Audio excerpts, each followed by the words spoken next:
We go from one round ball to another round ball. And it's time for, as Nick Mandola calls it, that egg ball. This is the offseason on 91.3 FM, WBNY Buffalo, Buffalo's original alternative since 1982, brought to you by the Buffalo State College Student Activity Fee. Derek Kramer, James Bittler, Marcos Watkins, Lou DiBiase. Guys, free agency was a bit of a doozy. It was fun. And this is the free agency that some people deserved, and this is the free agency that some people just got overpaid for. Osweiler, Brock. Yep. Anyway, we're going to go over the moves that we loved, the moves that we hated, the teams that we think did a really great job, the teams that did not so great, and it could be from anything. It could be from a re-signing, a restructuring. It could be a series of retaining in-house. It could be some nice value free agents. So, let's get this thing started. Why don't we? Just right out of the gate, right, guys? Yep. Right. Let's do this. Let's get and moving. I'm going to get it started with something here, as James made fun of me on Twitter during one of the first couple of days of free agency. One of the biggest moves I liked was Ladarius Green. Ladarius Green getting signed. Because you mocked me. No, I said Ladarius Green. Oh, you said... Which one was the one that you liked? I said I like Ladarius Green to Pittsburgh. Oh, yes, that's right. That's what it was. And then you said I like Tayshaun Gibson. Yes, Tayshaun and my Gibson, response yes. was... You would like that. You Okay. would like that I because forgot I'm about in that, your yes. head. Yes. I forgot about that. Both of the tweets mine getting mixed up. My apologies, James. I did like the Ladarius Green signing, though. Yeah. Because who said it first? Because we're in each other's heads. Who said it first? Great. There was the one I thought nobody would say. Sorry. Well, you did say it, so it's not like we didn't have it. Whatever. Next. Anyway, why don't you deliberate No, on you go ahead. It's yours. Take it. Why don't you I deliberate have another on one. this? You go. Okay. So the one I accidentally stole from James Bittler was that Ladarius Green signing to Pittsburgh after the retirement of Heath Miller at tight end for the Steelers. That's a very nice target for them, especially now with Martavis Bryant being suspended for the entire year. So, again, good on those guys for getting that done. Another one that, James correctly pointed out was Tayshaun Gibson going from Cleveland to Jacksonville. I think that Jacksonville has had enough cap that they needed to overspend on some players to really get them here. But when you're granted almost $30 million extra from the cap, you spend that money and you balloon that first year. Use and abuse that cap, and they did. And they brought in Gibson, Malik Jackson. They did a very well. Chris Ivory. That one. Which is a question. We'll get to that one later.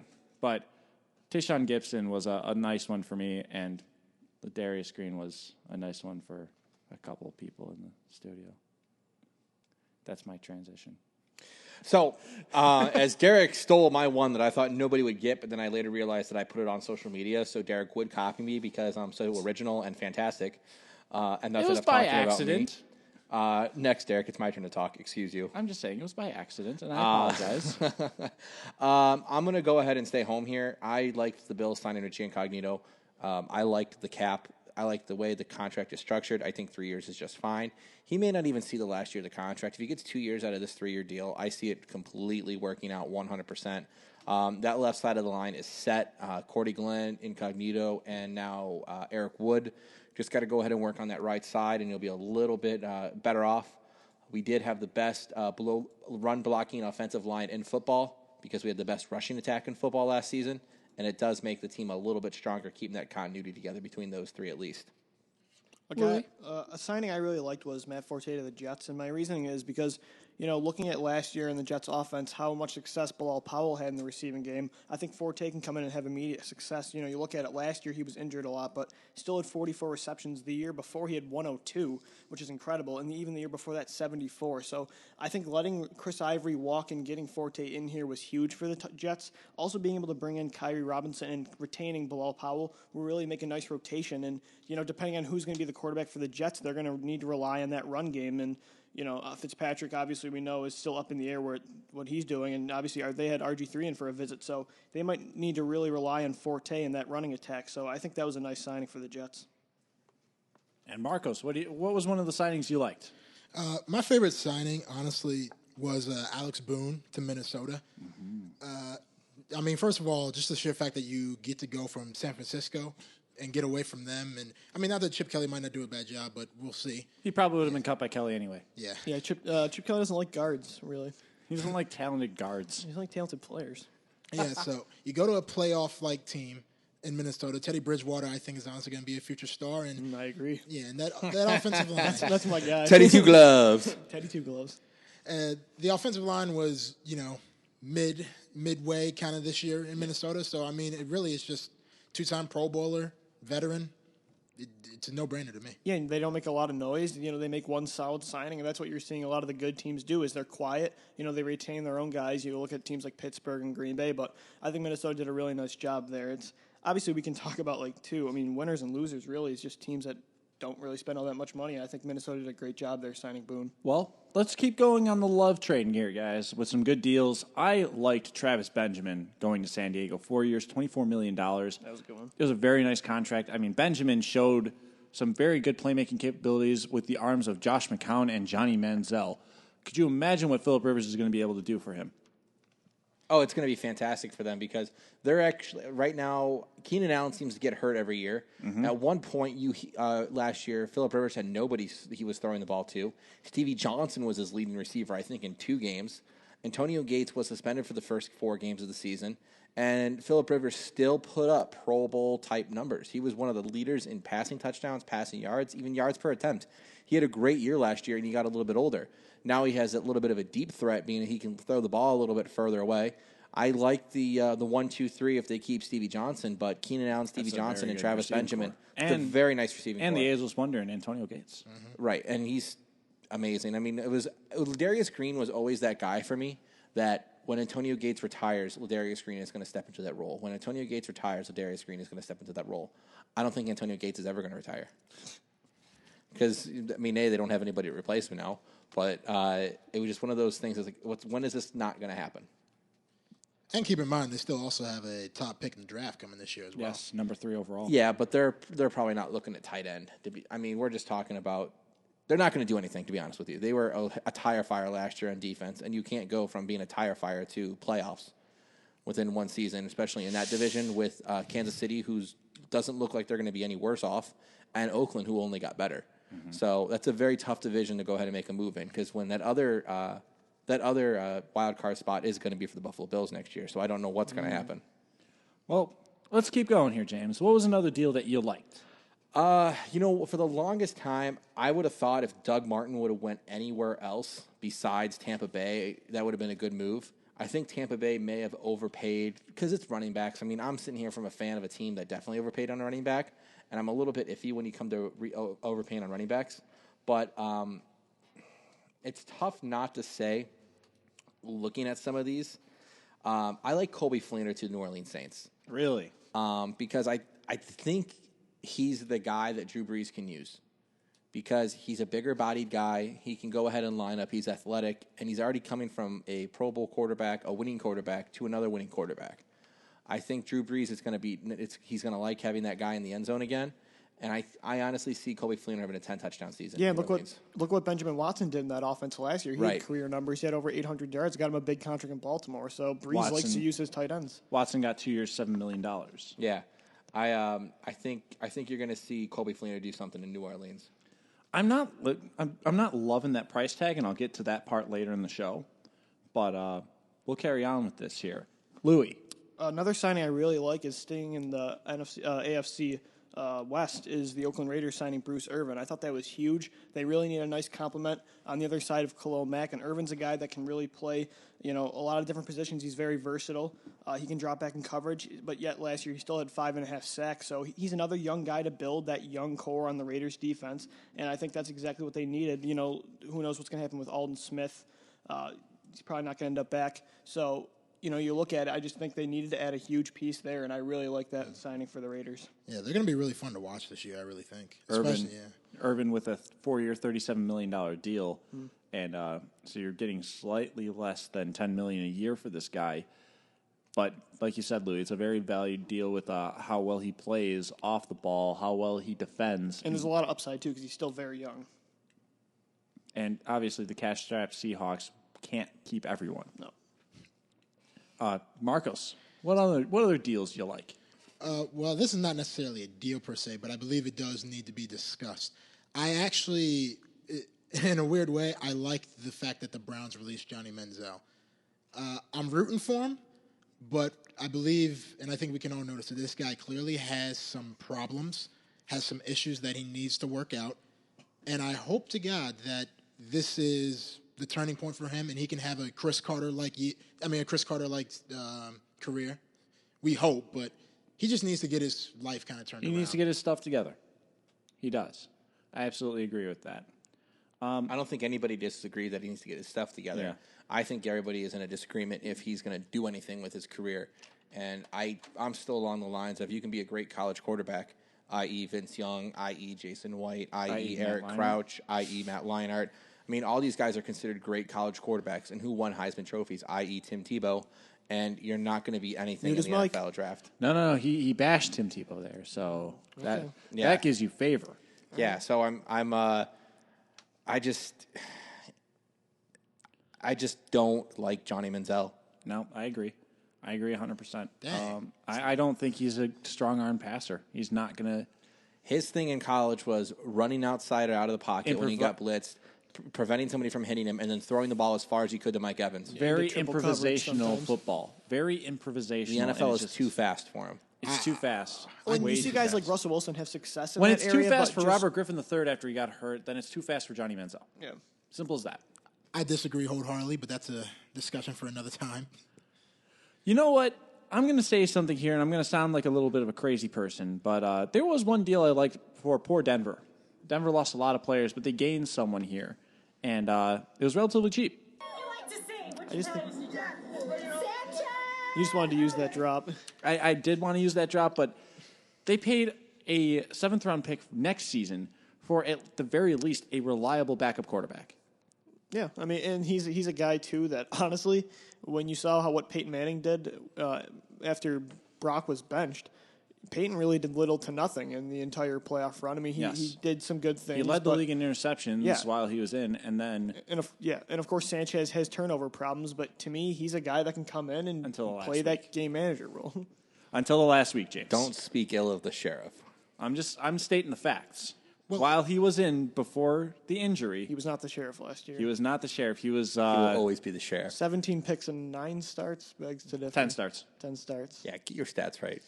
But One game. Hashtag numbers check. Still was only overtaken by Blake Bortles in the last week of the season for the most interceptions in the league.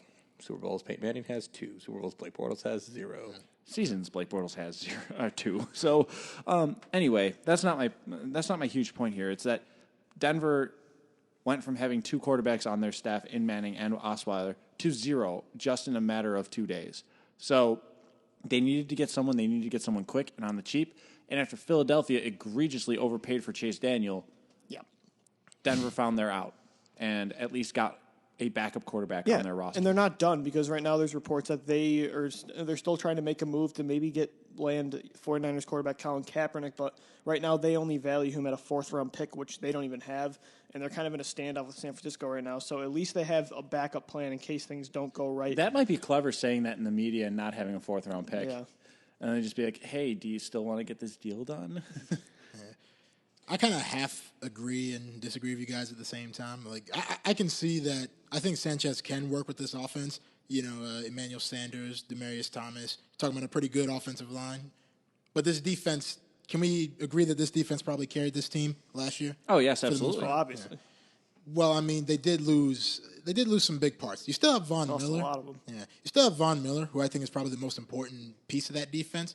So it's not terrible. But it still worries me. You know, I don't know if it will work. They didn't lose a lot. I mean, they still have Ware. They still have Von Miller. That entire secondary is still intact. But here's the thing with sorry to cut you off here, Louis. But the thing with Sanchez is that his contract is only $1 million of it is guaranteed.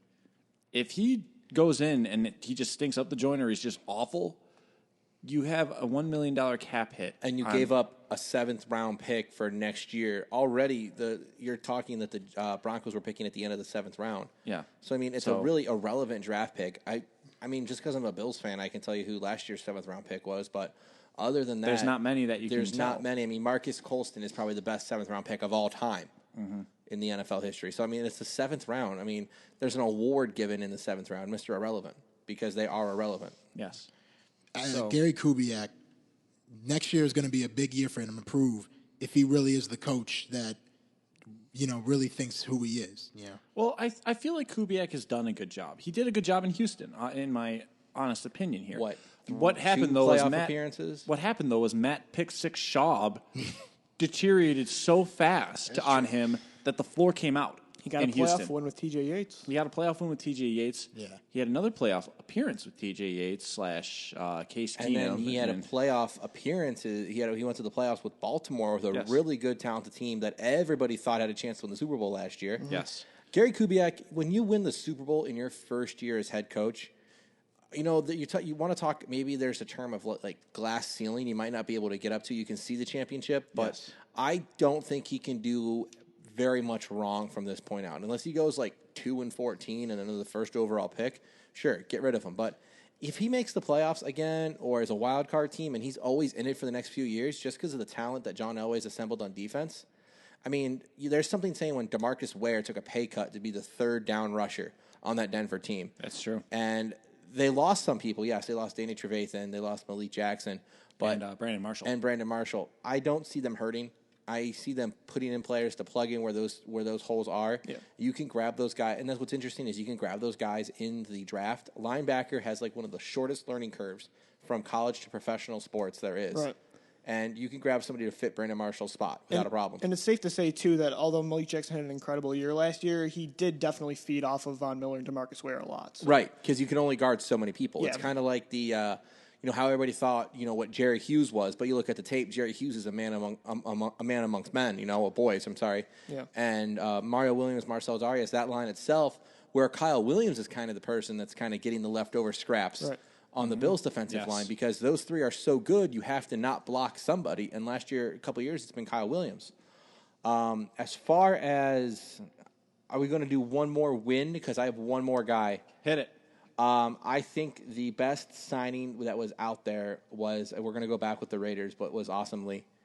I think, as they're saying, Bruce Irving, Khalil Mack, and Awesome Lee. I mean, you have what NFL says, 2 of the top 5 free agents landed with the Raiders. Yes. They had money to spend, and they were not afraid to spend it. Kalichi Awesome Lee was very, very good as a guard in Baltimore. They're paying him almost left tackle money, by the way, at $10 million. They're like more than $10 million a year. 5 years, $58.5 million. But they are thinking that they can plug him in on the outside on the right side. So they're thinking that he's a plug and play. You can put him wherever there's a problem. Right. And he plays well enough that he can fix problems. I think he's going to be the guy, honestly, because they have to play Von Miller twice a year. Mm-hmm. I think he's going to be the guy that's on Von Miller duty, where your job is just to stop him. Yes. And that's why we're paying you all this money for the next few years, is to stop him. Yeah, and I can see it. I definitely see, and I like that pick a lot, or that signing a lot. You look at the interior of that line, the guards are Osmili and Gabe Jackson. Yep. Those are 2 very good guards. So Oakland is doing a very good job, very responsible job. And we'll talk more about the teams as a whole as well on the other side of the break. But now, guys, before we hit that break, though, it's time. Let the hate flow through you. Hate. So, guys, let's make fun of some teams. Are you ready? Sure. Benny Hill? Yeah. You bet. Yeah. Oh, boy. Let me start off by saying thank you, Miami Dolphins, for once again being the Miami Dolphins. I seem to rip you guys apart. I seem to rip you guys apart almost every week on this basis. And I'm going to say it. Signing Mario Williams to that kind of deal, it's kind of stupid to me. Derek, do you want the numbers on Mario Williams and how well he's performed against the Miami Dolphins as Buffalo Bill? Strengthen my case. Yes, please. While he was a Buffalo Bill, I mean, he did have a hefty amount of his sacks against the Dolphins. I just find it hilarious that the Dolphins are taking their worst enemy of the last 4 years and signing him on the down age of his career. Was it 19.7% of his sacks as a Buffalo Bill were against Miami? 43 career sacks as a Buffalo Bill. 8.5 of them came against the Dolphins. I believe, on my quick research, I could be incorrect if anybody wants to correct me, but I believe it's the most against any team. 19.7%. Come on. As a 31-year defensive end. What's funny about this is that I agree there was somebody with the NFL Network or CBS Sports that he was the most intriguing free agent because you don't know if he's on the downturn of his career at 31 or last year was just his year off and he looked like hot garbage in a Rex Ryan system. Yes. But now he gets to play left defensive end where he's the most comfortable. So let's see what happens. But tell me, why does that make it worth almost $9 million a year for 2 years? Well, we almost going to pay him $19.5 million for 1 year. Yeah, well, we smartly got rid of that. He almost made up for it there. It doesn't make any sense. When you have the transition tag on Olivia Vernon, Who's 25 and was coming off his best year with 7.5 sacks. So Yeah. Also correct. It doesn't make any sense. it doesn't make any sense. And you let him go to New York Giants. Nothing that Miami did made sense. This No, offseason. again, You know, I mean, they moved down 5 spots in the first round with the trade with Philadelphia while taking on Byron Maxwell's insane contract and Kiko Alonso. Like, Not to mention the that logic Kiko doesn't Alonso- make any sense. It was literally the legend of Kiko Alonso, his first year here in Buffalo. That's and all that it was. seems like so long ago now. I mean, granted, he was still kind of injured He was a last year, beast which, his first year, Yeah. ACL his second year. We were the third-ranked defense in the league. Then he gets traded to Philadelphia and does does practically little to nothing. He had the one-handed pick in week 1, and that was really all And you then- saw of Kiko. And then, what? He's going to be down in Miami now against the Bills 4 years later? Fine, whatever. Next. No. They got burnt toast now at corner. Speaking of burnt toast, your Eagles picked up some burnt toast this week. By doing what? You guys signing Leotis By McKelvin. signing Leotis McKelvin, and then Okay, signing he's gonna Chase be- Daniel to an egregious 3-year, $21 million So deal. are you saying the Eagles were losers in free agency or winners? Because to me, they moved up 5 spots in the first round. That's they got that's rid of not all free those agency. contracts. That's a Okay, deal. okay, That's an so- off-season deal. Okay, fine. They got Rodney McLeod, who's a really underrated safety. You know, You still bring signed- in Brandon Burks as a guard, which is a huge Question: need. How much money do you pay a backup quarterback? No, you have No, no answer the business question. paying Answer Lou. the question. Answer the question. per year. Yes. Ugh. If you say anything more than $4 or $5 No, I million was dollars, saying you're 2 or 3. silly. Yeah, exactly. It's his guy. Daniel though. got $7 million I know. a year. Conspiracy, though. I want to know why Chase gonna- Daniels keeps playing in this league. For somebody who's never really proven himself and who's drastically undersized, how he keeps landing backup spots in this league. He's not a bad backup quarterback. He's not a good backup quarterback. But he's not worth $7 million. Nobody is worth. I will gladly hold a clipboard for $7.5 million. Which makes me believe that Sam Bradford is a very short leash in Philadelphia right now. That part I'm okay with. But you gave up way too much money for the guy. No, All I right, so agree. we're talking about quarterbacks and teams making awful decisions when it comes to quarterbacks. I got one for you. Let's go. Ryan Fitzpatrick. Oh, Now yes. there are some, if you look at the film on Ryan Fitzpatrick, it's a lot of smoke and mirrors as numbers. It's a lot of having Eric Decker and Brandon Marshall bailing him out in a lot of situations. But He's still the best that they he have. had a 30 touchdown season. How stupid are the New York Jets for saying by 30 touchdowns we're going to either draft a guy or get Geno Smith or Robert Griffin III. Thank you. It makes no sense for them to get rid of Ryan Fitzpatrick. He did what he did. I mean, he had Fitz-like numbers. He's going to win you some games, but also when the game counts, he's going to blow it, and that's what he did for them this year. Yes. So But then why would you overpay for him? you're not going to overpay for him. I think it's odd to go ahead It's and probably because let it's him better walk. than the current alternatives Right. for them.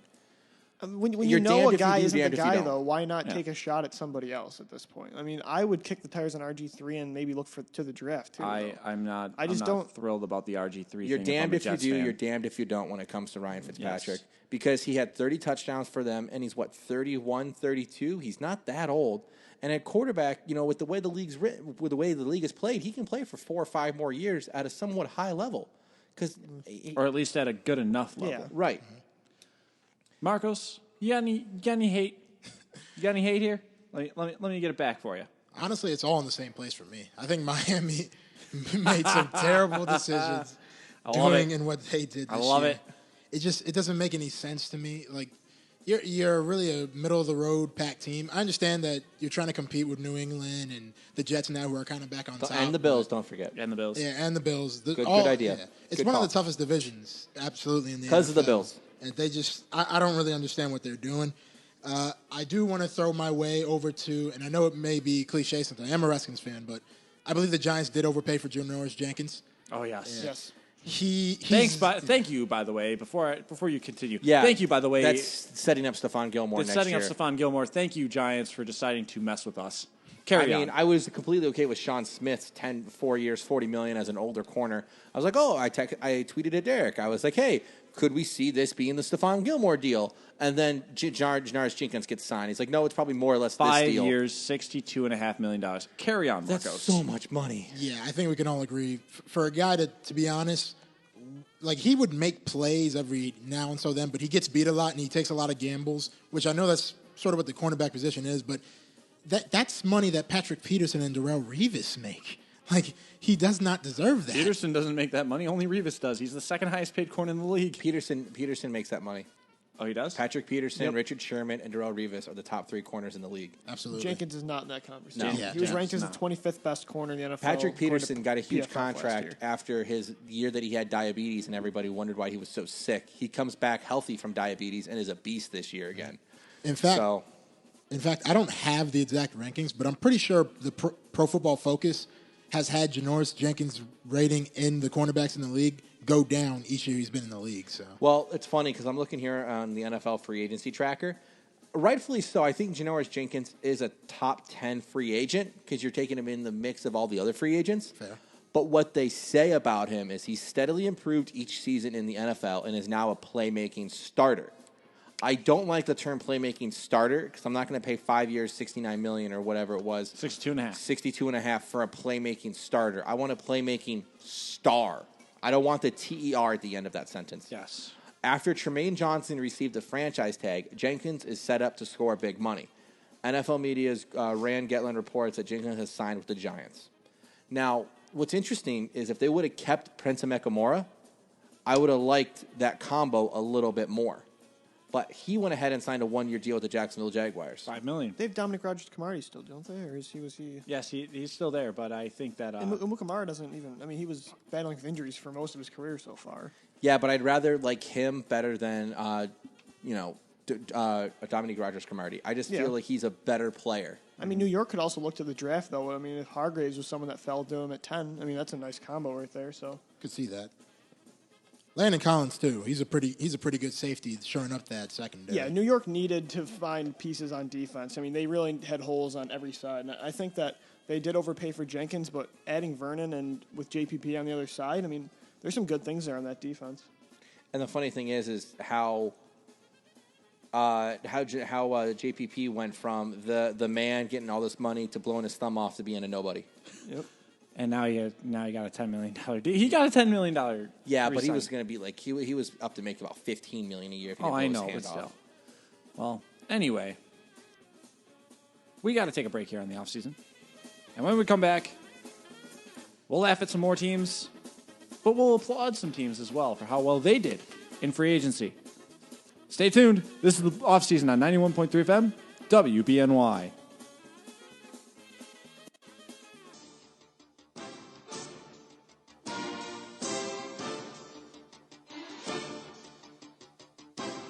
This is the music of an epic comeback. Oh, do I get to do another one? Sure. This is the music when something breaks and you brag about how you fixed it. What do you got? I'm stuck. Louie, you had a good one earlier. Yeah, but that was for the other song. Oh. All right, fine. I'll do it for this one, too. Come on, let's go. This is the song. Ooh, I don't know. Oh. Yeah, I don't think I can say it. I can't say it. I'm married. It'd be weird if I said it. This is the music when Bay texts you that her parents aren't home. Oh, there it is. And the drive. You have to make that drive there. Dodging through the traffic. Hey, cut, go. Oh. I'm going to stop there. Yeah. Marcos, I promise I won't slam on you this time. What is yours? What is this the music of? What do you mean you can't hear us? All right, well, let's continue on. This is the offseason on 91.3 FM WBNY, Buffalo's original alternative since 1982. Brought to you by the Buffalo State College Student Activity Fee. We're talking free agency. You all right there, buddy, now? A little bit. I can't really hear you guys all too well. I don't know what's going on. So, Well, we'll see what's going on. Have you tried plugging it into other things, Louie? I see you messing with it. Working on it. All right. This is the music of making sure that we can get Marcos to hear. Anyway, we've been talking about our favorite signings, some of our not-so-favorite signings, and now it's time to look at teams as a whole. Time to look at teams as a whole. Who can we applaud? Who can we keep laughing at? We just laughed at Miami again. Fact. Answer. Applaud or laughter first? It doesn't matter. Just go. Start going Go, with curveball. something. Curveball. All right, I think I'm going to start it up then. Do it. I'm going to start with the Los Angeles Rams. Okay. I know where this is going. Well, the truth of the matter is, I believe this is more of kind of a business financial type deal. Also on team success, but Jeff Fisher's been there a while. This team has really not gone any further than 7-9 pretty much for a while now. And you're in the competitive NFC West, even though San Francisco's down now, it's still competitive. And they didn't really do anything to make any type of signing that's really, in my opinion, going to help or improve the team or help bring some fans to the stadium. And the truth of the matter is, Los Angeles has been there for a while now. They clearly don't need a football team, but they do have one now. And I just don't believe that they really did any effort that's going to bring anybody to see them this year. No, that's a bad team. It all starts with a quarterback, and we'll see what they do in the They're draft. gonna sell but hope. They continue to have nothing going at that position. They're going to sell hope in the manner of a draft pick. Yeah, Well, I mean, maybe Paxton Lynch. And yeah, but he's not going to be ready right away. no. That's true. So you might see another year of Case Keenum / Nick Foles. Woohoo! Nice job, LA. Said no one ever. But yeah, I agree with. They lost two huge young pieces in their secondary in Janoris Jenkins and Rodney McLeod. So they did retain Tremont Johnson, but he's right. They really got to start doing something if they want to compete with Arizona and Seattle. A team that I thought really, playing wise, I thought they got some good players, but for the amount of money they spent, the Houston Texans, for the amount of money they gave Brock Osweiler, was just ridiculous. $37 million fully guaranteed salary, including a $12 million signing bonus for 7 starts. I love Osweiler. I think that he could be a really good quarterback in the NFL. He's shown in 7 starts that he has some potential. And Houston needs a quarterback desperately. That was really the one thing holding him back. But for the amount of money they gave, it was just really not worth it. So Brock Osweiler's deal eclipses the combined might of the contracts handed to Kirk Cousins, Sam Bradford, and Chase Daniel, the next 3 highest. I just pulled up a stat, by the way, about Chase Daniel. He's the 25th highest paid quarterback in the NFL. Okay. So that was rough. What? I told you. Well, I never disagreed with the Chase Daniel move. Well, to be fair, Tyrod Taylor is the 40th paid quarterback in the NFL? Probably. Want to hear an interesting stat, James, since I know you love stats so much? Go ahead. The Rams as a team only threw 11 touchdowns last season in total. Wow. 11? Yes, in total together. Every single quarterback, you add them all up, only 11 passing touchdowns last year. Wow. I did not know that. That is not bueno. And what's tricky about the Rams situation is, they're good enough to be below, just right at average 7-9, and you're never at the top of the draft, and you can't get a guy. Todd They're stuck in mediocrity. Todd Gurley was the best thing that's happened to that team in how long? Since Aaron Donald. Well, And here's that's the a thing. defensive tackle, so how's he can't going to take do anything you. on Yeah. offense? The Rams are. I definitely agree that they are a failure when it came to free agency this year. I think it goes without saying we all pretty much agreed on the Dolphins. Yes. As far as overall teams go, I kind of want to say Seattle right now. Yeah. Because of losing my boy. He got, but he got more than he got though. And Derek? I know I'm going to get got. Thank you. But I'm going to get mine more than I get got, though. And that's a fact, Marshawn. Preach, brother. So they lose Marshawn Lynch. Yeah.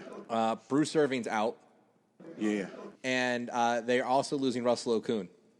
Yeah. Those are 3 big players on that team that are gone. And you know what? They have to go ahead and contend.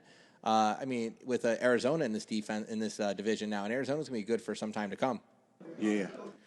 Marshawn, you and I get along much better when you and I agree on things. I hate it when we argue. Yeah. So, Seattle had a rough go of it as well. I think that another team that, in my honest opinion, did a little too much. I like that the Giants are trying to be all go get them, but they spent way too much money. Pierre Paul, Olivier Vernon, Janoris Jenkins. Wasn't there a team a few years ago that went out and got a whole bunch of players? Like, I don't know, Babin. they were like, they got Namde Asamoah. There were a lot of free agents or something, wasn't there? Yeah, there was the Dream Team, everybody was calling them. Yeah. What team was that? Laugh it up, people. Laugh it up. No, They who was didn't that make team? the playoffs. Who was that team? I forget. Who Are you signed going to them? make me say it? Yes. Philadelphia Eagles. And Ignore it, it'll go away. what did they ended up doing? 8-8. Okay. All right. So And then 4-12. And you look at Which the was the redeem team. year. Sorry that the assault on Studio B is going to continue here, but Dan Snyder would continue to spend how many dollars in free agency year after year well, Dan after Snyder's year? still paying Albert Haynesworth. Hello, To be fair. hello. Two playoff appearances in a relatively short amount of time. Yeah, and I remember a certain person sitting in Studio B is sitting in a certain class giving a speech on how the pain it is to be a Washington Oh, Redskins come fan. on. The pain that it is to be a Washington Redskins fan to a class probably mostly full of Bills fans, and you're saying how tough it is to be a Redskins fan. I am shocked that said professor did not give you an F right there. Do I get to defend myself here? No, you don't. Because what the main theme is that free agency does not win or lose an entire offseason for you. It is the balance of having the right free agents and the draft classes. So I'm going to say it again. Philadelphia messed up.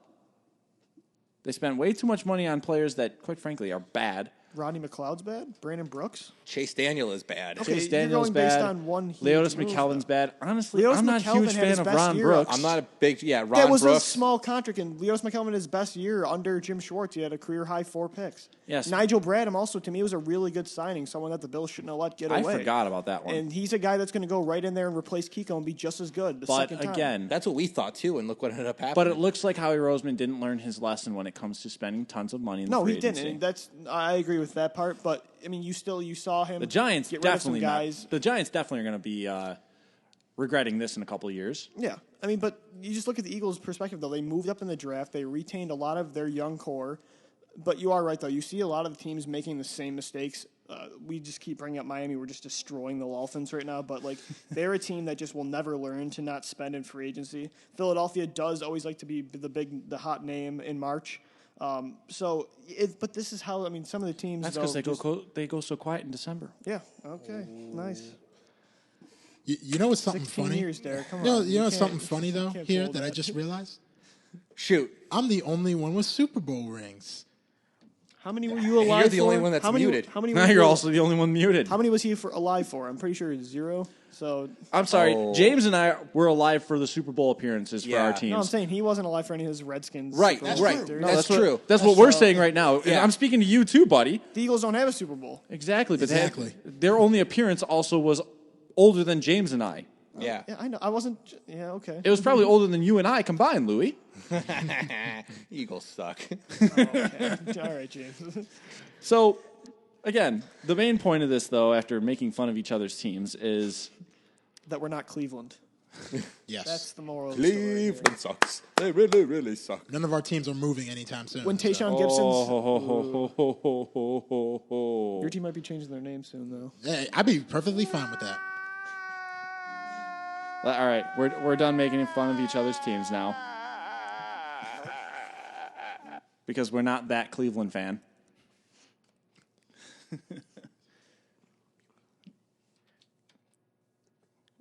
So what as far as I'm concerned, another team that actually probably did pretty well, fair to well. I like the Jacksonville Jaguars. They had money to spend. They went out money and got to Malik spend. Jackson. They went out and got, as I said, Prince Mukamura. And I think they're going to be a team to contend with. I think the AFC South They got also a got lot more Gibson. interesting. Yep. Yeah, Tayshaun Gibson. Tayshaun Gibson. The AFC South got a lot more interesting. They also decided that Chris Ivory's a Yeah, good that's dude. that's the one move I didn't like. That's the- 5-year contract worth $32.5 million when you have Yeldon coming off a really impressive rookie year. That's the only move I didn't like. I guess they just don't really see him as a starter caliber running back, unfortunately. though. Yeldon, I definitely think is a start. I think what they're doing is, I mean, they're trying to run a rotation. They know Yeldon has had some get ready injury to go. problems before, so I think that they're trying to do a timeshare back there. But for the amount of money they had money to spend, but I just don't like the signing when you can. They just thought if you want to bring another guy, there's a cheaper option with how good Yeldon was last year. They thought, you know what, we like Chris Ivory. He's a good dude. So we're just going to give him both loads of money, and he's not going to have to do much for it. Yeah, and Both running backs have had injury concerns, so I guess that's Quite frankly, not that's the only horrible, thing but- That's the only thing I could think of. That's the legitimate reason I can think of. That they just like this guy. He's a good dude. Let's give him millions of money. You got to give this For who? Give this money to someone. Chris Ivory. Oh, yeah. He's not going to see the end of that contract. He's 27 years old. That contract goes till he's 32. I think you guys are giving up on running backs way too easily. Well, no, because there's one deal I there's like loved 3 exceptions. with running backs. Lamar Miller got 4 years, $26 million from Houston. And hopefully, if Houston is any bit smarter than Miami is about how to use a talented running back like Lamar Miller, he's going to earn every penny of that. Agreed. It was a nice deal. It was a bigger deal. Once again, Dolphins suck for letting him walk. And they put an offer sheet on C.J. Anderson. They were bad for, they were bad Everything. because of the fact that they didn't use him all season. Against the Bills, one of my biggest concerns was Lamar Miller because the Bills were last year not that great at stopping the run. And they were like, nah, we're good.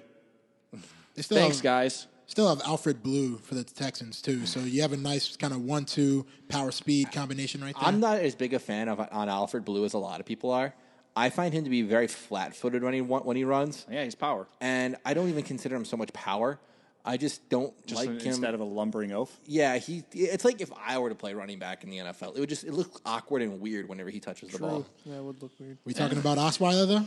If we're talking about tall, Speaking- good-looking people, yes, Brock Osweiler and myself. Give me a break. Oh, see what I did there? Derek, mute him again. Nope, I don't deserve to be muted. Now I'm going to get muted. You know what? You don't tell me what to do, Frosh. Yeah, nobody tells him what to do. Chris Ivory, I do like it in the Jacksonville. Looking at the other running backs that were signed, Doug Martin. Doug Martin got a nice deal in my But Doug opinion. Martin's funny because it was one good year, freshman year, thanks. His rookie year was awesome. Almost set a rookie rushing record. Second and third years were okay. Fourth year was his payday year, and he killed it. And now all of a sudden he has all this money he has to go ahead and hold up. Now they are keeping a nice young nucleus together. Mm-hmm. I want to see what happens, but for $32.75 million, that's a lot of money. That's still only less than $5 million a year. Wait, no, I can't math. That's 7. No, He's less than the average less is than 7.25 if you want to go ahead and get correct, but that's Yeah. fine. Math is hard. Yeah, He's 27 as well, so he's still relatively young. and I'm 27 and I can't do math. Math is overrated. Math is overrated. Numbers. Agreed. Definitely agreed, in fact, on there. Anyway, I think that some it's good to see that running backs though aren't getting paid like second-rate citizens anymore. Thank you. You know, it's nice to see that they're actually getting paydays even after the DeMarco debacle of last year. Tennessee still took on a nice contract for him, so he's still going to get paid, which is absurd. It was still Chip Kelly's fault anyway. No, yes, it was still Chip Kelly's fault. But We'll see. yeah, anyway, I'm going to applaud another team that did things in-house and had a lot of issues. Buffalo. Yay! Buffalo did a very smart thing with the incognito deal, as it was previously mentioned. We're looking at maybe $5 million a year for a guard who is fantastic last season. Carlos, I saw you lean back in the chair there. Yes, homerism is real. Let's be real He's just here. taking advice from Fat Joe. Wait, did you just call me Carlos? Oh my God, I did, Marcos. I apologize. They I both apologize did so coach. much. We two different colors, man. Yes, and Fact. and one of you speaks a little more clearly. Anyway, I'm about to come over to Studio A. I'm apologizing. I am apologizing. So, regardless of color of what people are, Buffalo Bills and Richie Incognito. Bills in incognito and franchise tag and Cordy Glenn, they took care of exactly what they needed to take care of this season. They let go McKelvin, who was obviously dead weight to their system. And then next thing you know, they get a pay cut for Corey Graham, Charles Clay. They restructured enough deals to make sure that they can at least take a rookie contract class. Yeah, and they're done. They can't really go after anybody else. It was nice to see them entertain the ideas of Jari And they Evans. made sure that for some strange reason, New England wanted to pay Chris Hogan $12 million. That's another thing I was going to bring up as a signing I didn't like. Right now, I mean, he has to replace Brandon LaFell. I think he's just a tad more sure-handed than Brandon LaFell is. But what is he, the third wide receiver on that team now? Yes. Edelman, Gronkowski, Hogan. I don't know how many third-string wide receivers make $5.5 million for 1 year. I'm telling you, they signed him Amendola because was he's in that good looking. offense, too. And you know what? He has the tagline of, always open 7-Eleven. But, if you take 2 steps on the line, if you're within your 5 yards and a cornerback can't touch you, you're always going to be open. And there's a lot of times when he was downfield last season and he just didn't catch the ball. There was a lot of times where I wanted Chris Hogan. He actually struggled last season a lot. Yeah, and there's a lot of times I didn't even think Chris Hogan was going to make the team this season because I thought Des Lewis would at least do something to go ahead and put a fight for that roster spot because he's bigger and he's a little taller. He wasn't going to make the team this year. If Deontay Thompson didn't get hurt at the end of the preseason, he would have Correct. been the Buffalo Bill. Correct. Deontay Thompson had a lot of great plays. Deontay Thompson got wave injured by Buffalo at the end, and I feel like he was deserving of a roster spot. I feel right now he wouldn't have made the team anyway with Sammy Watkins, Robert Woods, Greg Little, Greg Salas, and whoever else we have. Jarrett Boykin, they signed. Jared Boykin. Marquise Goodwin Not still Jared. has it. Did you say Greg Little yet? Yes. Yes, Jared Okay, Boykin. yeah. You Jared are right. Boykin too. Yeah. Okay, yes. I And just wanted to then make sure I got the right You Boykin. even still have Marquise Golston, and that's just 6 guys I can think of. Des Lewis may even make a fight for the roster spot because he's fast and he's tall. He's 6'3", 200 and some odd pounds. So he'll be fighting for that last roster spot. I think Marquise Goodwin is cut this year, but that's talking about wide receivers for the Bills. But Cordy Glenn was a very good signing. It was important that they franchise tagged him. So it would have been nice to get a deal done. So here's the question. Next year, we have a ton of cap space, okay? Do we sign like we did with Gilmore, very similar to what Darius did as the season's approaching? We sign him to an extension that doesn't kick in until the next year. And do we franchise tag Tyrod Taylor then? That's a problem I want to see them get toward. I'm not necessarily going to go ahead and say which way or another it's going to go. But if Buffalo does truly have that much cap space, they can sign Gilmore to that Janoris Jenkins type deal. And then worry about Tyrod afterward. And then we'll pay Tyrod Brock Osweiler money? Hopefully. Because that will mean he had earned it. Yeah, I mean... That will mean that he would have had to earn it. 1 year, this year, 1 year was, okay, show me what you have. This year is, okay, now show me what you had last year was no fluke. What if he has another year kind of like last year? I mean, are you seeing the Brock Osweiler type money, or do you think he has to set the kind of bar like even or higher? like? It's going to be like more of a... Because in that offense, I think you're going to see a similar, statistic-wise, I think it's going to be a similar outcome, but... He needs to have 4,000 yards passing for me to pay him Brock Osweiler And he's money. got to stay healthy, too, though, because if he has, another season where, he's battered up a little bit, then that's going to be concerns, too. I need 16 games, and I need 4,000 yards passing. Yeah, you don't want to invest in him if you know he's going to be like a guy that's always coming in and out of the lineup, but... Right. I mean, as far as Tyrod Taylor goes, he was electric with his legs. He was fun to watch every week because you never knew really what you were going to get. But to only have 3,000 yards passing in the NFL is kind of garbage. Yeah. Not necessarily I mean, garbage. Is more like completely caretaker. He was at the bottom of the league in passing attempts, I believe, too. So it has to do with the offense as well. That does correlate, but at the same time, you need to put something up. Yeah. As far as yards, I have it right here. I'm looking. Yards per game. Kirk Cousins actually led the league with 329 yards per game. Passing attempts. Wait, this is... Oh, wait. What am I pulling up here? Is this for the season? Oh, this is postseason. That's not what I want. Oh. 2015, all quarterbacks, passing attempts. Towards the bottom of the league. Yeah. Why will it not let me go past regular season? Just here, give me a second here while I figure this out. All right, so I think I have it. Yeah, maybe. Phillip Rivers led the league with 661 pass attempts. Wow. Which is a ton. And then we look at Tyrod Taylor. He was 24th in the league with 380 passing attempts. Yeah. Above Mariota, Hoyer, Foles, Manning, Luck, McCown, Blaine Gabbert, and Brock Osweiler himself. So you have that. As far as yards per game, Ben Roethlisberger led the league with 328 yards per game. That makes sense, seeing as how he was in a 3-game stretch absolutely in fuego. And then Tyrod Taylor was 36th in the league. And as far as yards total for the season, because Ben Roethlisberger didn't play every game. No, Drew Brees led the league with 4,870 yards. And you have your top 12 passers in the league had 4,000 yards. There's no reason why Tyrod Taylor should not be in a 4,000-yard passing if he starts every game, I think. If he's given the appropriate role. Because he had 3,035 yards, and there's a few times he could have thrown the ball a little bit more. Yeah.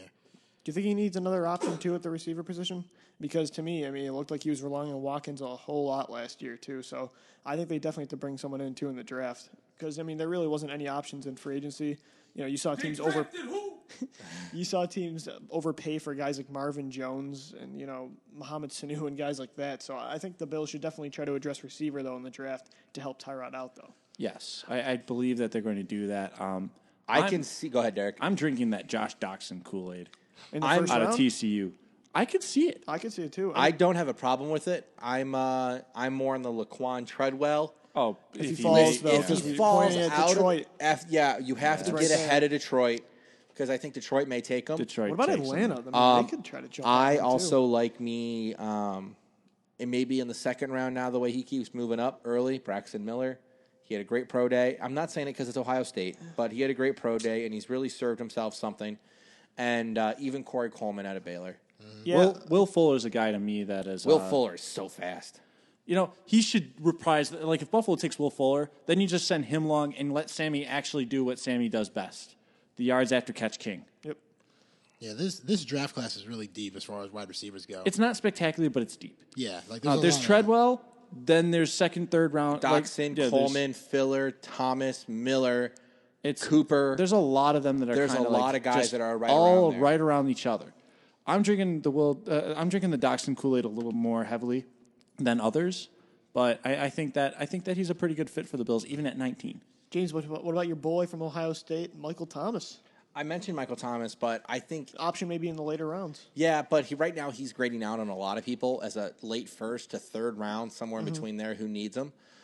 As I said, Braxton Miller is more or less the second round target where the Bills may be. And you saw a guy like Percy Harvin, who's similar and stature wise, have a lot of success with the Bills' offense last year. So Michael Thomas is built for the NFL. He's like 6'3", 215 pounds. He's a big boy. I think Laquan Treadwell is built for the NFL. I don't think you're going to see those two guys flop. In the second, third round, there's somebody that you and I both really like, and I forgot to mention him when I was listening to all these last names, was Tyler Boyd. Yes.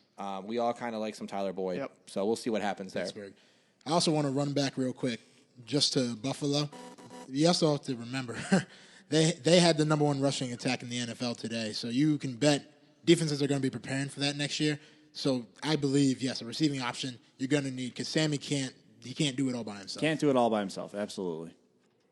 All right, James. Do you Yeah.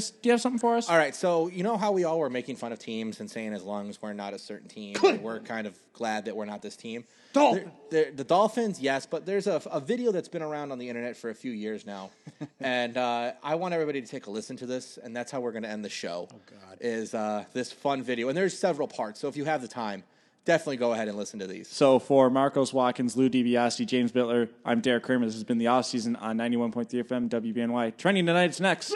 Hit it! Fun times in Cleveland again. Still Cleveland. Come on down to Cleveland town, everyone. Under construction since 1868. See our river that catches on fire. It's so polluted that all our fish have AIDS. We see the sun almost 3 times a year. This guy has at least 2 DUIs. The flats look like a Scooby-Doo ghost town. Don't slow down in East Cleveland or you'll die. Our economy's based on LeBron James. Buy a house for the price of a VCR. Our main export is crippling depression. We're so retarded that we think this is art. It could be worse though, at least we're not Detroit. We're not Detroit.